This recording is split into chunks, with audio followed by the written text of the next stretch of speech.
Shalom,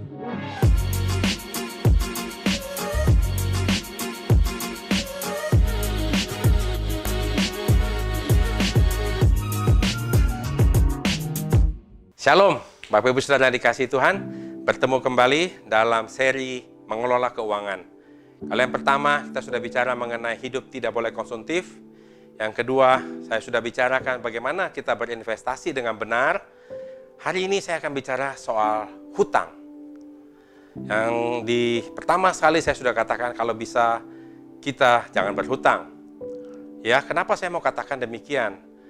Karena banyak yang bertanya, jadi sebenarnya boleh utang apa nggak boleh utang gitu ya. Ini memang hal yang sulit untuk kita bahas dalam waktu yang singkat. Tapi sebagaimana yang saya tahu dari firman Tuhan, khususnya di sini dikatakan dari Roma 13 ayat yang ke-8. Firman Tuhan berkata, janganlah kamu berhutang apa-apa kepada siapapun juga. Tetapi hendaklah kamu saling mengasihi, sebab barang siapa mengasihi sesamanya manusia, ia sudah memenuhi hukum Taurat. Dikatakan yang pertama adalah janganlah kamu berhutang apa-apa kepada siapapun juga. Kemudian satu ayat lagi di Ibrani 13. Ibrani 13 ayat yang ke-5. Ya. Janganlah kamu menjadi hamba uang dan cukupkanlah dirimu dengan apa yang ada padamu. Ya. Karena Allah telah berfirman, aku sekali-kali tidak akan membiarkan engkau dan aku sekali-sekali tidak akan meninggalkan engkau. Jadi Bapak Ibu kalau bicara soal hutang, dalam hal ini Alkitab mengajarkan kita supaya kalau bisa kita jangan utang deh. Ya, sebenarnya intinya kalau kita berhutang itu sebenarnya banyak sekali kita berhutang karena ingin memuaskan keinginan kita, ya, kedagingan kita. Padahal Tuhan belajar di sini, Tuhan ajarkan kepada kita di Ibrani bahwa kita mesti cukupkan diri kita dengan apa yang ada pada kita. Jadi maksudnya begini, kalau kita berhutang ya, kalau hutang itu bicara kita utang rumah boleh nggak sih? Utang mobil boleh nggak sih? Utang kartu kredit itu boleh nggak sih? Nah, saya selalu memberi saran karena beberapa anak-anak muda yang calon, yang mereka mau siap nikah, biasanya mereka konsultasi, mereka minta konseling, biasanya saya menganjurkan mereka untuk membeli rumah, bukan mengontrak rumah. Jadi membeli rumah sesuai dengan kemampuan keuangan mereka. Jadi saya memang menyarankan kepada anak-anak muda, daripada kamu kontrak rumah, karena kontrak itu setahun cepat sekali. Lebih baik kita beli rumah, ya, tapi beli rumah yang sesuai kemampuan. Oleh sebab itu Bapak Ibu Saudara, sebenarnya kita anak-anak Tuhan, Tuhan sudah memberikan kecukupan kepada kita. Sama seperti saya sebagai orang tua. Apa yang menjadi kebutuhan anak saya, sudah saya penuhi. Tapi kadang-kadang anak itu kepengen sesuatu yang lain. Ya, kalau itu dikatakan kita mau sesuatu yang lain, kita anak-anak Tuhan, belum waktunya, tapi kita udah kepengen beli. Itu yang dikatakan, firman Tuhan katakan tadi di Ibrani, supaya kita cukupkan diri kita dengan apa yang ada pada kita. Kenapa kita berhutang? Karena kita selalu mau mendapatkan kebutuhan kita, keinginan kita, padahal dengan uang yang belum ada. Kita berpikir, oke, nggak apa-apa, saya utang aja dulu. Dengan saya berutang, nanti kan saya ada gaji, saya ada ini, ada itu. Tapi saudara, dalam kondisi seperti ini, kondisi COVID ini, berapa banyak yang di PHK? Bagaimana kalau saudara adalah salah satunya?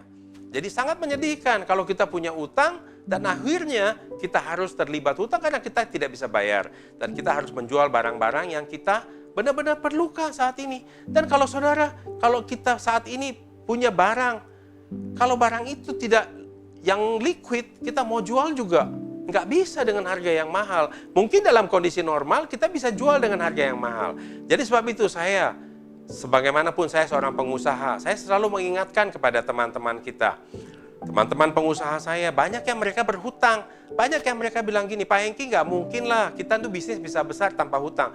Tapi saya buktikan, saya berbisnis, saya nggak pernah punya hutang. Kenapa? Saya berbisnis sesuai dengan kemampuan yang saya miliki. Dan saya percaya Tuhan bisa memberkati itu. Kalau melalui bisnis itu kita diberkati, kita bisa bertambah besar. Puji Tuhan.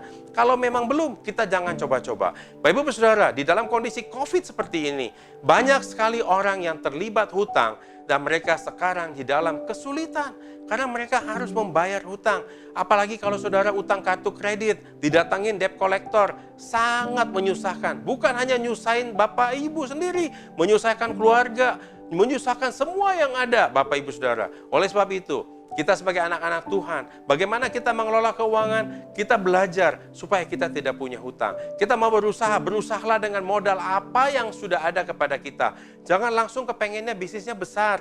Kalau Tuhan percayakan modal kita untuk buka jual gado-gado di tempat yang kecil, nggak apa-apa. Jangan saudara langsung pergi sewa ruko dulu, sewa tempat di mall. Padahal saudara belum tahu bisnis ini bagaimana. Akhirnya saudara terjebak di dalam hal tersebut. Tapi kalau saudara setia, dan saudara bikin gado-gado, jualan dari rumah, saudara lihat animonya bagaimana, dan kalau ternyata terus diberkati, saudara bisa ekspansi ke tempat yang lebih baik, yang mungkin saudara juga percaya bisnis ini akan baik, akan besar. Itulah yang saya mau katakan.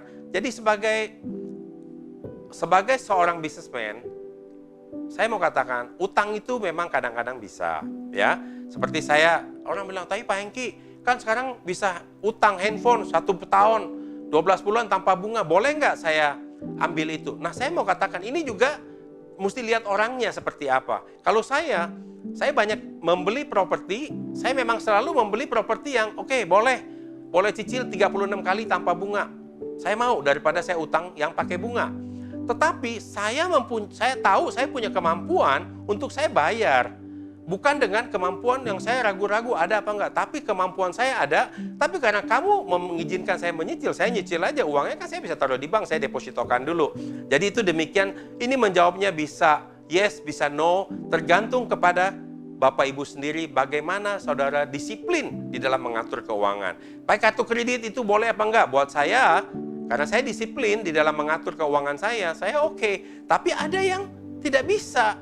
Ya baru pakai kartu kredit, dia anggap, oh nggak apa-apa, bayar minimum aja. Nanti aja baru. Nah, saudara akan terlibat dan utang kartu kredit itu bunganya besar sekali. Jadi Bapak Ibu Saudara, marilah kita menjadi anak-anak Tuhan yang setia di dalam mengelola keuangan kita. Kita tidak konsumtif, kita pintar berinvestasi, dan kita tidak punya hutang. Itulah membuat kita anak-anak Tuhan yang diberkati Tuhan, dan kita bisa menjadi berkat dimanapun kita berada. Kita tidak menjadikan uang sebagai tuan kita, tetapi kita mengatur uang itu sedemikian rupa sehingga uang itu kita bisa pakai untuk memperlebar kerajaan Allah, untuk memuliakan nama Tuhan dimanapun kita berada. Haleluya, semoga sharing ini memberkati Bapak Ibu Saudara, dan saya percaya Bapak Ibu Saudara bisa menjadi pengelola keuangan yang dipercaya oleh Tuhan. Tuhan katakan, kalau kita bisa dipercaya dengan apa yang sudah ada saat ini, Tuhan akan memberikan tanggung jawab yang lebih besar lagi kepada kita. Haleluya, Tuhan Yesus memberkati.